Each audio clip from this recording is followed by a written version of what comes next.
रंग राते स्वामी करे सरे सजो ज्योति रे रंग राते स्वामी।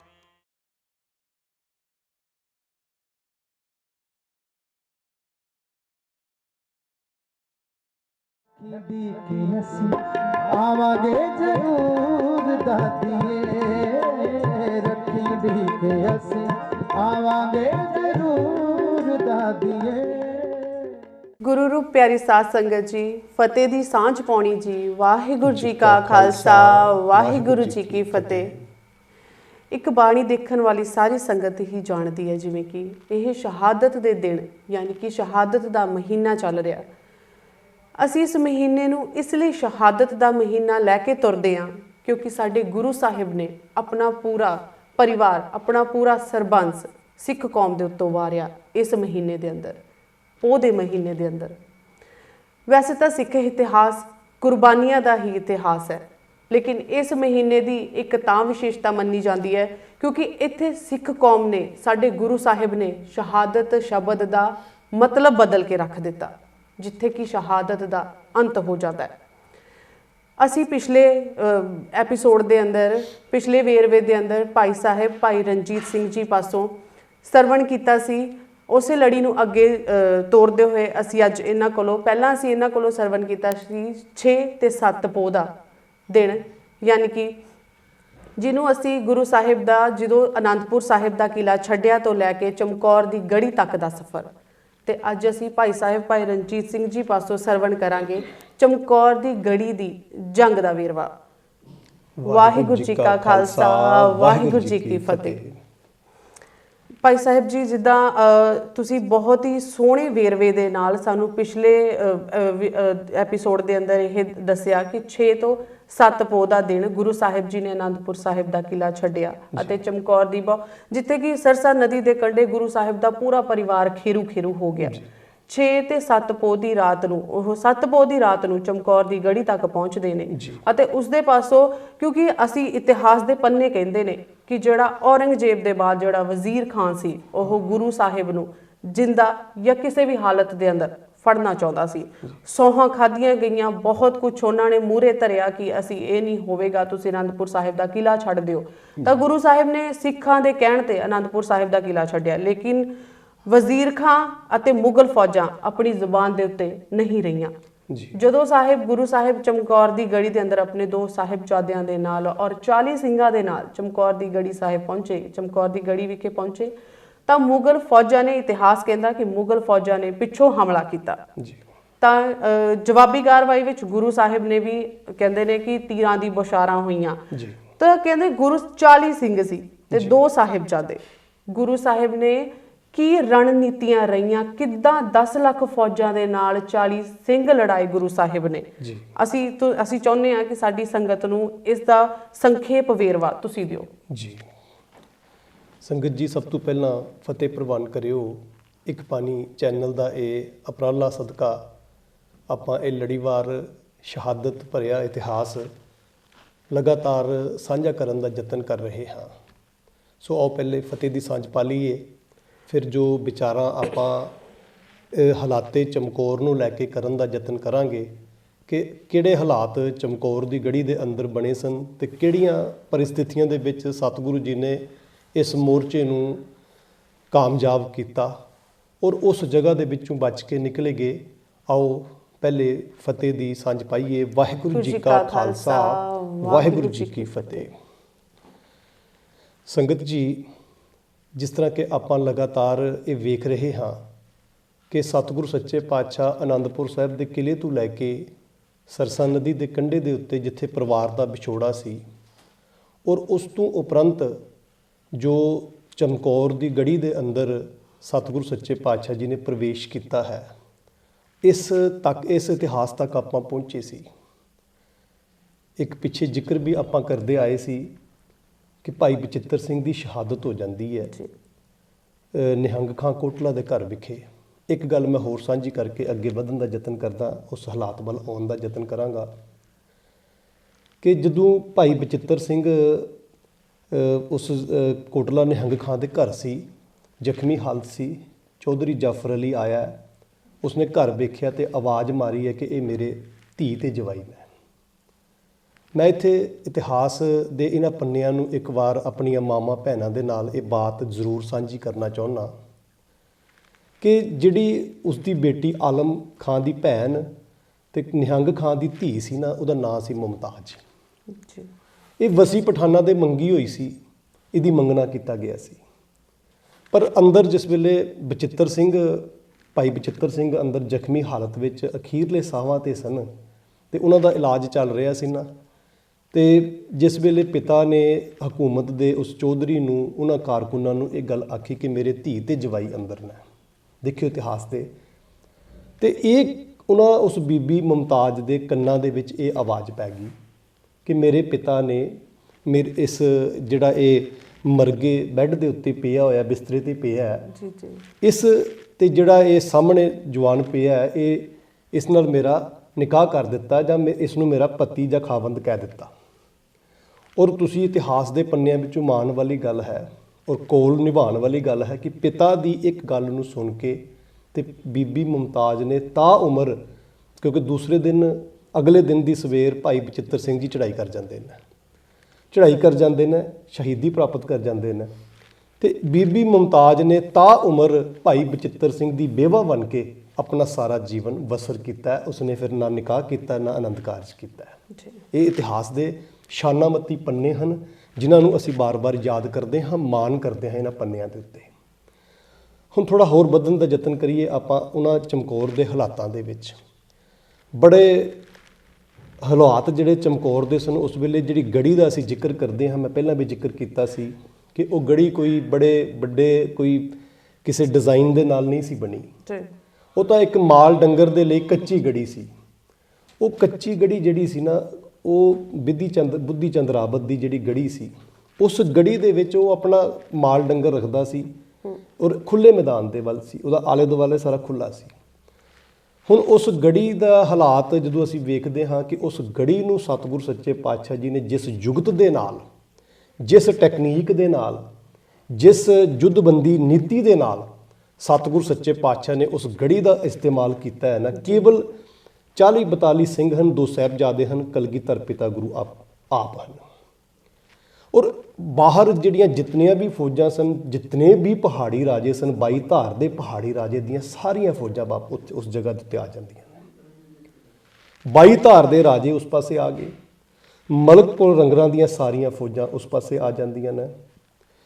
ਜਿਹੜੇ ਨਵਾਬ ਸਰਹੰਦ ਦਾ ਸੀ ਉਹ ਵੀ ਆਪਣੀ ਫੌਜ ਲੈ ਕੇ ਆ ਜਾਂਦਾ। ਦਿੱਲੀ ਦੇ ਸ਼ਾਹੀ ਤਖਤ ਤੋਂ ਚੱਲ ਕੇ ਫੌਜਾਂ ਇਸ ਜਗ੍ਹਾ ਤੇ ਇਕੱਤਰ ਹੋਣੀਆਂ ਸ਼ੁਰੂ ਹੋ ਜਾਂਦੀਆਂ ਨੇ, ਕਿਉਂਕਿ ਪਤਾ ਲੱਗ ਗਿਆ ਜੀ, ਕਿਉਂਕਿ ਹਕੂਮਤ ਦੇ ਕੋਲ ਬੜੇ ਸੂਹੀ ਹੁੰਦੇ ਨੇ, ਇਹ ਪਤਾ ਲੱਗ ਗਿਆ ਕਿ ਭਾਈ ਗੁਰੂ ਗੋਬਿੰਦ ਸਿੰਘ ਪਾਤਸ਼ਾਹ ਗੜੀ ਦੇ ਅੰਦਰ ਹਨ। ਹੁਣ ਇਸ ਗਿਣਤੀ ਦਾ ਅੰਦਾਜ਼ਾ ਨਹੀਂ ਹੈ ਉਹਨਾਂ ਨੂੰ ਕਿ ਉਹਨਾਂ ਦੇ ਕੋਲ ਕਿਤਨੀ ਕੁ ਗਿਣਤੀ ਹੈ, ਅੰਦਰ 40 ਨੇ, 42 ਨੇ, ਕਿਤਨੇ ਨੇ। ਸੂਬਾ ਲਾਹੌਰ ਵੀ ਆਇਆ, ਸੂਬਾ ਕਸ਼ਮੀਰ ਵੀ ਆਇਆ, ਸਭ ਚੜ ਕੇ ਆ ਗਏ ਨੇ। ਇੱਕ ਵੱਡਾ ਜੰਗ ਦਾ ਮਾਹੌਲ ਬਣ ਗਿਆ। ਇਸ ਗਿਣਤੀ ਨੂੰ ਲਗਭਗ ਇਤਿਹਾਸਕਾਰਾਂ ਨੇ ਜੋ ਮੋٹے ਤੌਰ ਦੇ ਉੱਤੇ ਇੱਕ ਅਨੁਮਾਨਿਤ ਗਿਣਤੀ ਗਿਣਿਆ, ਇਹ ਕਰੀਬਨ 10 ਲੱਖ ਤੱਕ ਦੀ ਚਲੇ ਜਾਂਦੀ ਹੈ, ਕਿਉਂਕਿ ਗੁਰੂ ਦੇ ਪਰਥਾਏ ਉਹਨਾਂ ਇਤਿਹਾਸਕਾਰਾਂ ਨੇ ਜਿਹੜੇ ਬੋਲ ਬੋਲੇ ਨੇ ਕਿ 1.25 ਲੱਖ ਸੇ ਏਕ ਲੜਾਊਂ ਤਵੇ ਗੋਬਿੰਦ ਸਿੰਘ ਨਾਮ ਕਹਾਊਂ। ਹੁਣ ਸਤਿਗੁਰੂ ਜੀ ਦੀ ਇਸ ਯੁੱਧ ਨੀਤੀ ਦੀ ਇਹ ਜਿਹੜੀ ਕਲਾ ਨੀਤੀ ਸੀ ਨਾ, ਇਸ ਕੱਚੀ ਗੜੀ ਨੂੰ ਇੱਕ ਇਸ ਇਤਨੇ ਵੱਡੇ ਜੰਗੇ ਮੈਦਾਨ ਦੇ ਵਿੱਚ, ਜਿਹੜੀ ਲਸਾਨੀ ਜੰਗ ਜਿਸ ਨੂੰ ਕਿਹਾ ਜਾਂਦਾ ਹੈ, ਇਹ ਜੋ ਸਤਿਗੁਰੂ ਜੀ ਨੇ ਇਸ ਜਗ੍ਹਾ ਦੇ ਉੱਤੇ ਪ੍ਰਮਾਣ ਦਿੱਤਾ ਹੈ ਨਾ, ਇਸ ਉਹਨਾਂ ਦੀ ਜਿਹੜੀ ਸੂਝਵਾਨਤਾ ਦਾ ਇੱਕ ਪ੍ਰਤੀਕ ਸੀ ਕਿ ਜੰਗੀ ਕਰਤੱਵ ਦੇ ਵਿੱਚ ਸਤਿਗੁਰੂ ਸੱਚੇ ਪਾਤਸ਼ਾਹ ਕਿਤਨੇ ਨਿਪੁੰਨ ਸਨ, ਕਿਤਨੀ ਉਹਨਾਂ ਦੀ ਬਿਉਂਤਬੰਦੀ ਹੈਰਾਨਕੁੰਡ ਸੀ ਕਿ ਇਤਨੇ ਕੁ ਸਿੰਘ ਹੋਣ। ਮੈਂ ਇਤਿਹਾਸ ਪੜ੍ਹ ਰਿਹਾ ਸੀ ਤੇ ਉਹਦੇ ਵਿੱਚ ਇਸ ਤਰ੍ਹਾਂ ਵੀ ਲਿਖਿਆ ਕੁਝ ਲਿਖਾਰੀਆਂ ਨੇ ਕਿ ਸਤਿਗੁਰੂ ਜੀ ਨੇ 2-4 ਸਿੰਘਾਂ ਨੂੰ ਕਹਿ ਦਿੱਤਾ ਭਾਈ ਤੁਸੀਂ ਜ਼ੋਰ ਦੀ ਇੱਥੇ ਅੰਦਰ ਹਾਸੇ ਖੇੜੇ ਕਰਨੇ ਸ਼ੁਰੂ ਕਰ ਦਿਓ। ਵੱਖ-ਵੱਖ ਮਮਟੀਆਂ ਛੋਟੀ-ਛੋਟੀਆਂ ਬਣੀਆਂ ਹੋਈਆਂ ਸਨ ਸਿੰਘਾਂ ਨੂੰ। ਉਹਨਾਂ 8 ਜਗ੍ਹਾ ਦੇ ਉੱਤੇ ਉਸ ਗੜੀ ਦੇ ਵਿੱਚ ਸਤਿਗੁਰੂ ਜੀ ਨੇ ਇੱਕ ਸਿੰਘ ਖੜੇ ਕਰ ਦਿੱਤੇ। ਮਦਨ ਸਿੰਘ, ਭਾਈ ਕਾਠਾ ਸਿੰਘ ਜਿਹੜੇ ਮੇਨ, ਜਿਹਦੀ ਐਂਟਰੀ ਸੀ, ਜਿਹੜੀ ਛੋਟੀ ਇੱਕ ਦੀਵਾਰ ਸੀ, ਉਸ ਦੀਵਾਰ ਤੇ ਉਹਨਾਂ ਨੂੰ ਲਗਾ ਦਿੱਤਾ। ਜੀ ਇਸ ਤਰ੍ਹਾਂ ਪ੍ਰਤੀਤ ਹੁੰਦਾ ਸੀ ਕਿ ਇਹ ਗੜੀ ਜਿਹੜੀ ਹੈ ਪਤਾ ਨਹੀਂ ਕਿਤਨਾ ਕੁ ਅੰਦਰ ਕੋਈ ਸਿੰਘਾਂ ਦੀ ਗਿਣਤੀ ਦਾ ਅੰਦਾਜ਼ਾ ਨਾ ਲੱਗ ਸਕੇ। ਇਹ ਗੁਰੂ ਸਾਹਿਬ ਦਾ ਇੱਕ ਬਹੁਤ ਵੱਡਾ ਇੱਕ ਪ੍ਰਯੋਜਨ ਸੀ, ਇੱਕ ਕਾਰਜ ਸੀ ਕਿ ਭਾਈ ਅਗਲੇ ਨੂੰ ਇਹ ਅਨੁਮਾਨ ਨਾ ਹੋਏ ਕਿ ਇੱਥੇ ਸਾਡੇ ਕੋਲ ਕਿਤਨੇ ਕੁ ਸਿੰਘ ਨੇ, ਤਾਂ ਕਿ ਉਸ ਦੇ ਅੰਦਰ ਇੱਕ ਡਰ ਬਣਿਆ ਰਵੇ ਕਿ ਪਤਾ ਨਹੀਂ ਕਿਤਨੀ ਗਿਣਤੀ ਅੰਦਰ ਹੈ। ਇਹ ਸਾਰਾ ਮਾਹੌਲ ਸਤਿਗੁਰੂ ਜੀ ਨੇ ਬਣਾਇਆ ਉੱਥੇ। ਤੇ ਫਿਰ ਜਿਸ ਵੇਲੇ ਇਹ 7 ਪੋਹ ਦੀ ਰਾਤ ਜਿਹੜੀ ਹੈ ਇਸ ਗੜੀ ਦੇ ਵਿੱਚ ਕੱਢੀ ਹੈ ਸਤਿਗੁਰੂ ਜੀ ਨੇ, ਔਰ ਮੈਂ ਜਿਸ ਵੇਲੇ ਹਕੀਮ ਅੱਲਾ ਯਾਰ ਖਾਂ ਜੋਗੀ ਦੇ ਬੋਲ ਪੜ੍ਹਦਾ ਹਨ 2-4 ਸਤਰਾਂ ਮੈਂ ਤੁਹਾਡੇ ਨਾਲ ਪੇਸ਼ ਕਰਦਾ, ਸਾਂਝੀਆਂ ਕਰਦਾ। ਬੜੇ ਕੀਮਤੀ ਬੋਲ ਉਹਨਾਂ ਨੇ, ਉਹਨਾਂ ਦੀ ਭਾਵਨਾ ਸੀ, ਉਹਨਾਂ ਦੇ ਅੰਦਰੋਂ ਨਿਕਲੇ ਹਨ। ਜਦੋਂ ਉਹਨਾਂ ਨੇ ਗੰਜ ਸ਼ਹੀਦਾਂ ਇਸ ਸਰਮਾਏ ਨੂੰ ਲਿਖਿਆ ਹੈ ਨਾ, ਉਹਨਾਂ ਨੇ 1913 ਦੇ ਵਿੱਚ ਇਹ ਸਾਕਾ ਚਮਕੌਰ ਲਿਖਿਆ ਹੈ। ਔਰ ਇਸ ਸਾਕੇ ਦੇ ਵਿੱਚ ਉਹਨਾਂ ਨੇ ਜਿਹੜੇ ਹਾਲਾਤ ਬਿਆਨ ਕੀਤੇ ਨੇ, ਬਾ ਕਮਾਲ ਹਾਲਾਤ ਸਨ। ਇਸ ਤਰ੍ਹਾਂ ਪ੍ਰਤੀਤ ਹੁੰਦਾ ਸੀ ਕਿ ਜੇ ਕਿਸੇ ਸ਼ਾਇਰ ਦੀ ਕਲਮ ਚਲਦੀ ਹੈ ਤੇ ਇਵੇਂ ਕਿ ਉਹ ਸ਼ਾਇਰ, ਉਹ ਕਵੀ ਉਸੇ ਜਗ੍ਹਾ ਦੇ ਉੱਤੇ ਬਿਰਾਜਮਾਨ ਸੀ। ਬੜੇ ਖੂਬਸੂਰਤ ਹਾਲਾਤ ਕਲਗੀਧਰ ਪਿਤਾ ਗੁਰੂ ਗੋਬਿੰਦ ਸਿੰਘ ਵਾਸਤੇ ਉਹਨਾਂ ਨੇ ਪੇਸ਼ ਕੀਤੇ ਨੇ।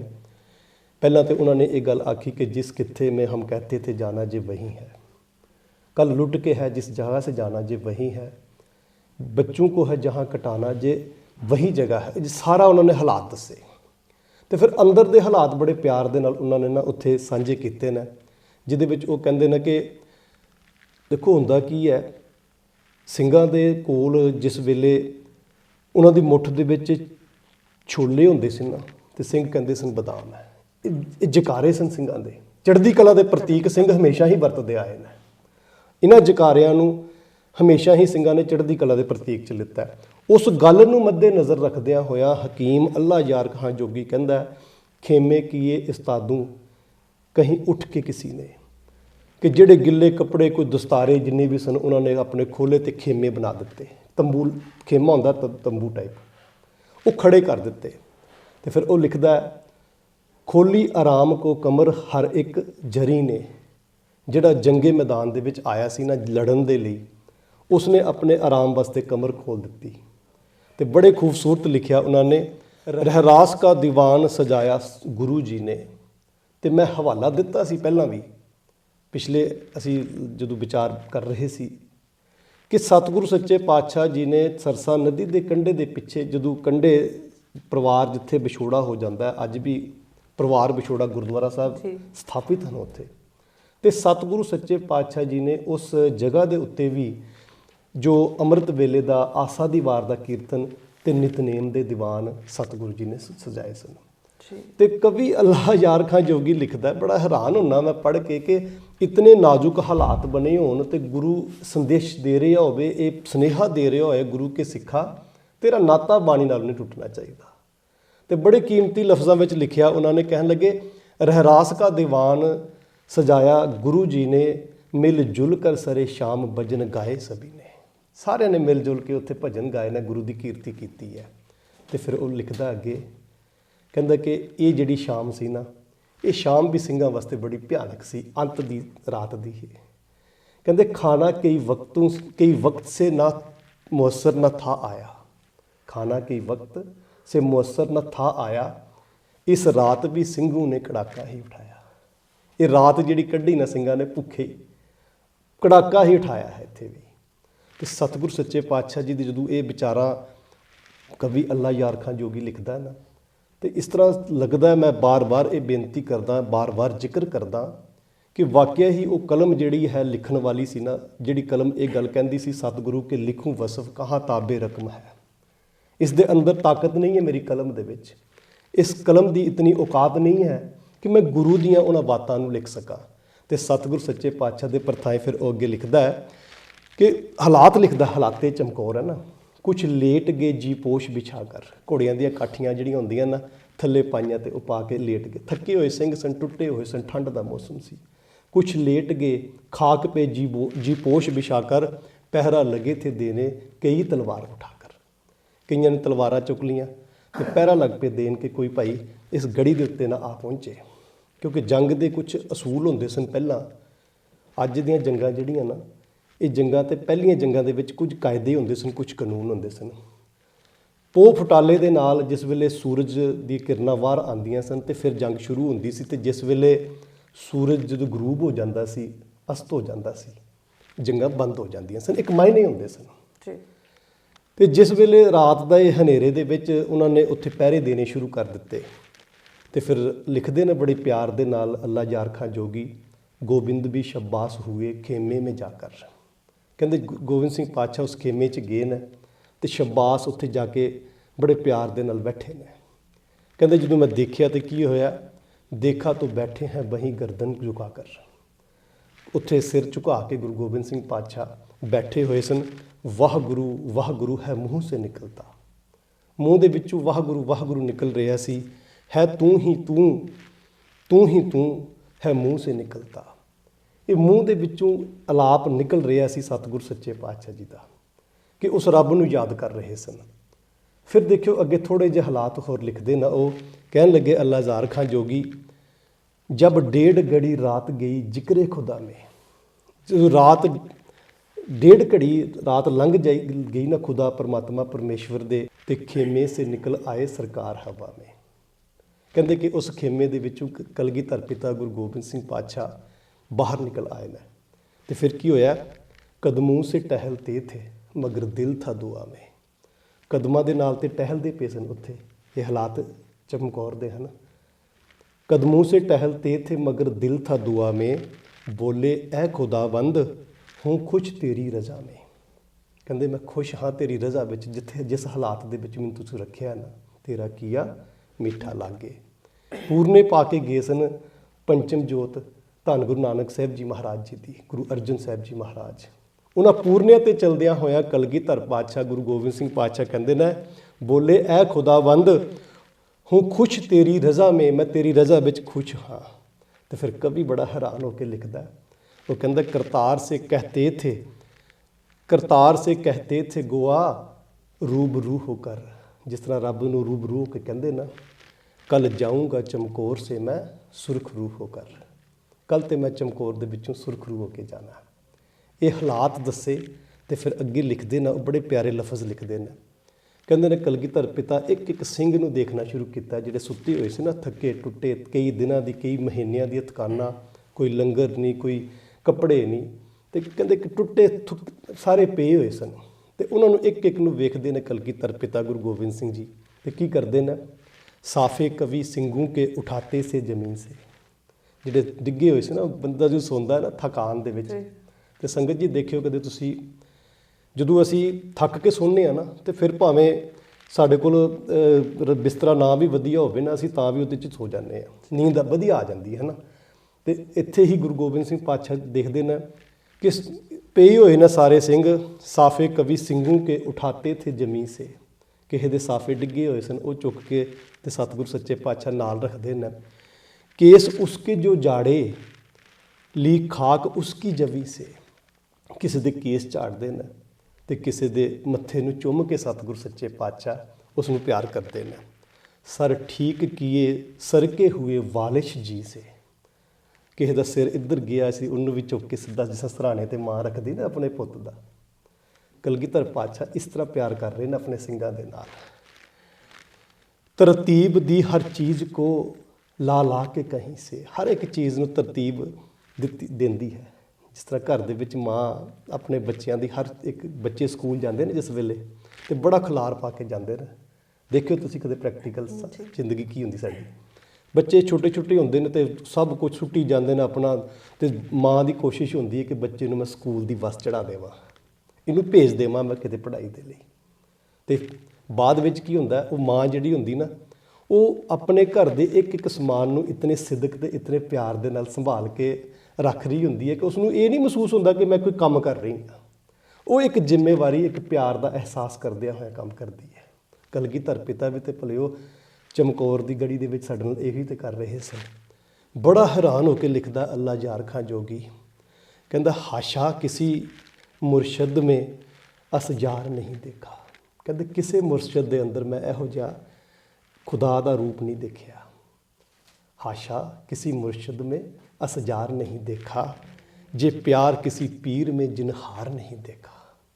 ਕਿਸੇ ਪੀਰ ਦੇ ਵਿੱਚ ਇਹੋ ਜਿਹਾ ਪਿਆਰ, ਆਪਣੇ ਜਿਹੜੇ ਪੈਰੋਕਾਰ ਹੋਣ ਉਹਨਾਂ ਦੇ ਨਾਲ ਇਸ ਕਿਸਮ ਦੇ ਨਾਲ ਪਿਆਰ ਕਰ ਰਿਹਾ ਹੋਵੇ। ਖੈਰ ਬੜੀ ਲੰਬੀ ਗਾਥਾ ਲਿਖੀ ਹੈ ਉਹਨਾਂ ਨੇ, 120 ਬੰਦ ਇਹਦੇ ਲਿਖੇ ਨੇ।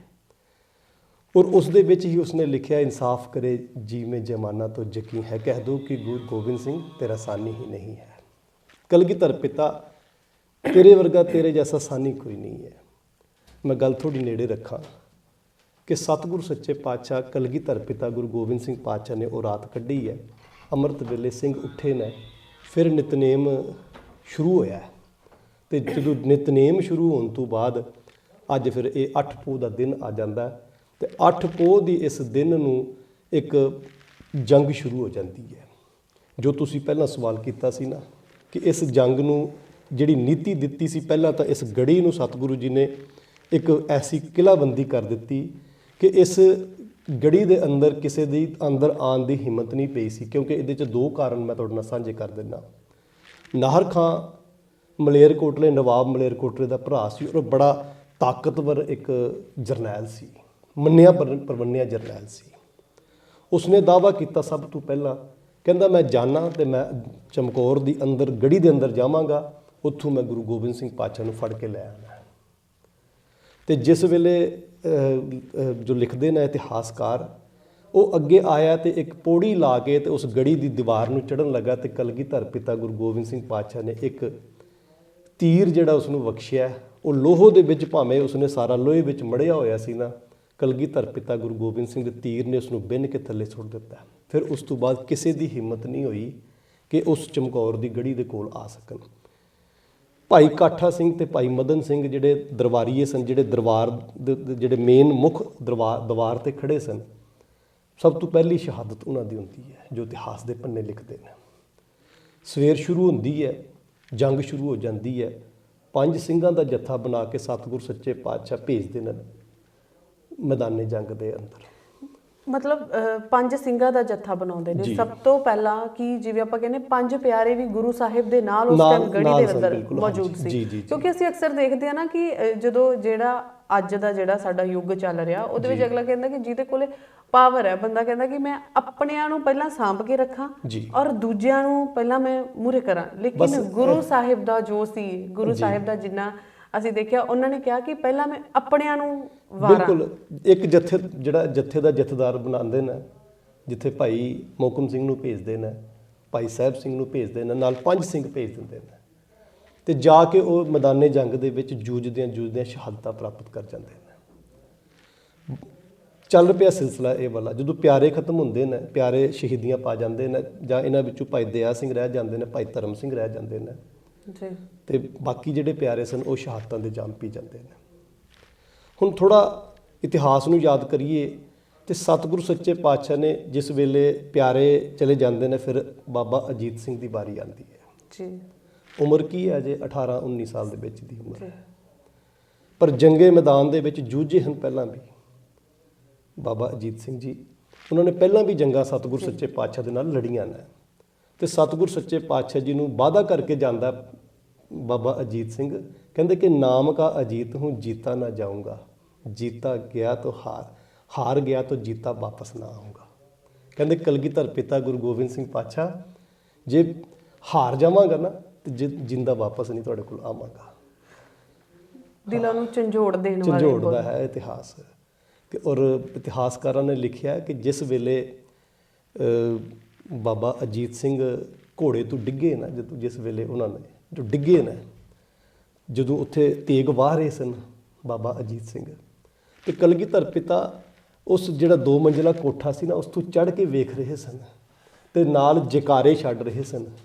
ਇਹ ਪਹਿਲਾ ਪਿਤਾ ਦੁਨੀਆ ਦੇ ਵਿੱਚ ਹੋਏਗਾ ਕਿ ਪੁੱਤ ਸ਼ਹਾਦਤ ਦੀ ਰਾਹ ਤੇ ਤੁਰ ਰਿਹਾ ਹੈ ਤੇ ਪਿਤਾ ਉੱਥੇ ਖੜੇ ਹੋ ਕੇ ਜੈਕਾਰੇ ਛੱਡ ਰਿਹਾ ਤੇ ਕਹਿ ਰਿਹਾ ਹੈ ਨਾ, ਸ਼ਾਬਾਸ਼ ਪਿਸਰ ਕਿਆ ਖੂਬ ਲੜੇ ਹੋ। ਕਹਿੰਦੇ ਸ਼ਾਬਾਸ਼ ਪਿਸਰ, ਬੜੇ ਖੂਬ ਲੜ ਰਹੇ ਹੋ ਤੁਸੀਂ। ਕਹਿੰਦੇ ਹੋ ਵੀ ਕਿਉਂ ਨਾ, ਗੋਬਿੰਦ ਕੇ ਫਰਜ਼ੰਦ ਬੜੇ ਹੋ, ਗੁਰੂ ਕਲਗੀਧਰ ਪਿਤਾ ਦੇ ਵੱਡੇ ਪੁੱਤਰ ਵੀ ਤੇ ਹੋ। ਕਹਿੰਦੇ ਨੇ ਇਤਿਹਾਸਕਾਰ ਲਿਖਦੇ ਨੇ ਕਿ ਜਿਸ ਵੇਲੇ ਬਾਬਾ ਅਜੀਤ ਸਿੰਘ ਜੀ ਉਸ ਜੰਗ ਦੇ ਮੈਦਾਨ ਦੇ ਵਿੱਚ ਡਿੱਗੇ ਨੇ ਤੇ ਸ਼ਹਾਦਤ ਦਾ ਜਾਮ ਪੀ ਜਾਂਦੇ ਨੇ, ਤੇ ਨਾਲ ਹੀ ਅਜੇ ਕਲਗੀਧਰ ਪਿਤਾ ਗੁਰੂ ਗੋਬਿੰਦ ਸਿੰਘ ਪਾਤਸ਼ਾਹ ਜੈਕਾਰੇ ਛੱਡ ਰਹੇ ਨੇ। ਇਹ ਗੁਰੂ ਨਾਨਕ ਦੇ ਘਰ ਦੀ ਰੀਤ ਹੈ ਕਿ ਪੁੱਤ ਸ਼ਹਾਦਤ ਦਾ ਜਾਮ ਪੀ ਰਿਹਾ ਤੇ ਕਲਗੀਧਰ ਪਿਤਾ ਗੁਰੂ ਗੋਬਿੰਦ ਸਿੰਘ ਪਾਤਸ਼ਾਹ ਜੈਕਾਰੇ ਛੱਡ ਰਹੇ ਨੇ। ਤੇ ਬੜੇ ਸਾਰੇ ਐਸੇ ਦੁਨੀਆ ਦੇ ਧਰਮ ਹਨ, ਦੁਨੀਆ ਦੇ ਇਤਿਹਾਸ ਹਨ, ਜਿੱਥੇ ਪੁੱਤ ਦਾ ਜਿਹੜਾ ਵਿਛੋੜਾ ਹੈ ਨਾ ਉਹ ਨਹੀਂ ਘੱਲਿਆ ਸਹਿਆ ਜਾਂਦਾ। ਸਭ ਤੋਂ ਇੱਥੇ ਬੁਰਾ ਤੱਕ ਵਿਛੋੜਾ ਵਿਛੋੜਾ ਜਿਹੜੇ ਕਹਿੰਦੇ ਕਿ ਪੁੱਤ ਦਾ। ਬਿਲਕੁਲ। ਔਰ ਬਹੁਤ ਸਾਰੇ ਮੈਂ ਇਤਿਹਾਸ ਤੋਂ ਅਸੀਂ ਸਾਂਝੇ ਕਰ ਸਕਦੇ ਹਾਂ ਤੁਹਾਡੇ ਨਾਲ ਕਿ ਜਿਨ੍ਹਾਂ ਵਿੱਚ ਪੁੱਤ ਦੇ ਵਿਛੋੜੇ ਕਰਕੇ ਰਾਜਿਆਂ ਵੀ ਆਪਣੀਆਂ ਜਾਨਾਂ ਮਹਿਲਾਂ ਤੋਂ ਡਿੱਗ ਕੇ ਥੱਲੇ ਦੇ ਦਿੱਤੀਆਂ ਨੇ। याकूब को यूसुफ के बिछड़ने ने रुलाया, कितना ਵੱਡਾ ਸੀ। ਪਰ ਗੱਲ ਇਹ ਹੈ ਕਿ ਇਹ ਕਲਗੀਧਰ ਪਿਤਾ ਗੁਰੂ ਗੋਬਿੰਦ ਸਿੰਘ ਪਾਤਸ਼ਾਹ ਦਾ ਜੇਰਾ ਸੀ।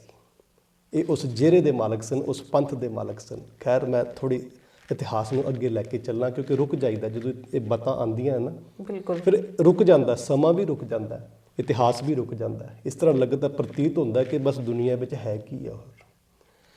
ਅਜੇ ਸਤਿਗੁਰੂ ਸੱਚੇ ਪਾਤਸ਼ਾਹ ਉੱਥੇ ਹੀ ਜਕਾਰੇ ਛੱਡ ਰਹੇ ਸਨ ਤੇ 14 ਕੁ ਸਾਲ ਦੇ ਬਾਬਾ ਜੁਝਾਰ ਸਿੰਘ ਸਤਿਗੁਰੂ ਸੱਚੇ ਪਾਤਸ਼ਾਹ ਦੇ ਕੋਲ ਆਏ ਨੇ ਤੇ ਸਤਿਗੁਰੂ ਸੱਚੇ ਪਾਤਸ਼ਾਹ ਜੀ ਨੂੰ ਆ ਕੇ ਆਗਿਆ ਮੰਗੀ ਹੈ। ਕਹਿੰਦੇ ਨੇ, ਪਿਤਾ ਦਿਓ ਆਗਿਆ ਕਿ ਮੈਂ ਵੀ ਇਸ ਜੰਗੇ ਮੈਦਾਨ ਦੇ ਵਿੱਚ ਜਾਵਾਂ, ਕਿਉਂਕਿ ਬਾਈ ਕੇ ਬਿਨਾ ਮੁਝੇ ਜੀਣਾ ਨਹੀਂ ਆਤਾ, ਖਾਣਾ ਨਹੀਂ ਪੀਣਾ ਨਹੀਂ ਬਾਤਾ। ਮੈਨੂੰ ਤੇ ਭਾਈ ਤੋਂ ਬਿਨਾ ਕੁਝ ਚੰਗਾ ਹੀ ਨਹੀਂ ਲੱਗਦਾ। ਤੇ ਗੁਰੂ ਕਲਗੀਧਰ ਪਿਤਾ ਕਹਿਣ ਲੱਗੇ, ਕਹਿੰਦੇ ਮੈਂ ਤੇ ਭਾਈ ਤੈਨੂੰ ਕਦੇ ਜੰਗ ਦੇ ਮੈਦਾਨ ਦੇ ਵਿੱਚ ਪਹਿਲਾਂ ਤਾਂ ਕਦੇ ਦੇਖਿਆ ਹੀ ਨਹੀਂ ਤੈਨੂੰ ਜੰਗ ਦੇ ਮੈਦਾਨ ਦੇ ਵਿੱਚ। ਤੇ ਬੜੇ ਖੂਬਸੂਰਤ ਲਫ਼ਜ਼ ਵਰਤੇ ਨੇ ਅੱਲਾ ਯਾਰ ਖਾਂ ਜੋਗੀ ਨੇ। ਕਹਿੰਦੇ ਕੋਈ ਗੱਲ ਨਹੀਂ ਪਿਤਾ, ਮਾਨਾ ਕਿ ਲੜਨਾ ਨਹੀਂ ਆਤਾ, ਪਰ ਖੁਦ ਵੜ ਕੇ ਆਗੇ ਗਲਾ ਤੇਗ पे धरना तो है आता। ਕਹਿੰਦਾ ਅੱਗੇ ਜਾ ਕੇ ਮੈਂ ਆਪਣਾ ਗਲਾ ਤੇ ਤੇਗ ਤੇ ਧਰ ਸਕਦਾ। ਤੇ ਸਤਿਗੁਰੂ ਸੱਚੇ ਪਾਤਸ਼ਾਹ ਕਹਿਣ ਲੱਗੇ, ਅੰਦਰੋਂ ਆਤਮ ਤੌਰ ਤੇ ਪ੍ਰਸੰਨ ਹਨ ਗੁਰੂ ਗੋਬਿੰਦ ਸਿੰਘ ਪਾਤਸ਼ਾਹ। ਇਮਤਿਹਾਨ ਦੀਆਂ ਘੜੀਆਂ ਪਾਸ ਕਰ ਰਹੇ ਨੇ ਪੁੱਤ, ਇਮਤਿਹਾਨ ਦੀਆਂ ਘੜੀਆਂ ਨੇ ਇਹ। ਤੇ ਸਤਿਗੁਰੂ ਸੱਚੇ ਪਾਤਸ਼ਾਹ ਜੀ ਕਹਿਣ ਲੱਗੇ, ਲੈ ਪੁੱਤਰ ਫਿਰ ਹਮ ਦੇਤੇ ਹੈ ਖੰਜਰ ਉਸੇ ਸ਼ਮਸ਼ੀਰ ਸਮਝਣਾ। ਇਹ ਖੰਜਰ ਤੈਨੂੰ ਦੇਣ ਲੱਗੇ ਆ ਭਾਈ, ਇਹਨੂੰ ਸ਼ਮਸ਼ੀਰ ਸਮਝੀ। ਤੇ ਫਿਰ ਅੱਗੇ ਕਹਿੰਦੇ ਨੇ, ਨੇਜੇ ਕੀ ਜਗ੍ਹਾ ਨੇਜੂ ਕੀ ਜਗ੍ਹਾ ਦਾਦਾ ਕੇ ਤੀਰ ਸਮਝਣਾ। ਗੁਰੂ ਤੇਗ ਬਹਾਦਰ ਸਾਹਿਬ ਜੀ ਮਹਾਰਾਜ ਦੇ ਤੀਰ ਸਮਝੀ ਭਲਿਆ ਇਹਨੇ, ਜਿਤਨੇ ਮਰੇ ਇਸਸੇ ਉਹਨੇ ਬੇਪੀਰ ਸਮਝਣਾ। ਕਹਿੰਦੇ ਇਹ ਗੱਲ ਸਮਝੀ ਕਿ ਜਿੰਨੇ ਵੀ ਇਹਦੇ ਨਾਲ ਜਾਣ ਉਹਨਾਂ ਨੂੰ ਬੇਪੀਰ ਸਮਝੀ।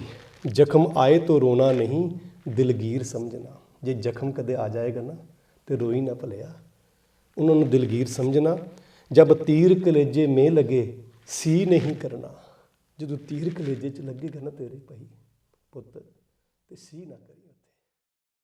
दी के हसी आवागे जरूर दादिए, रखी दी के हसी आवागे जरूर दादिए।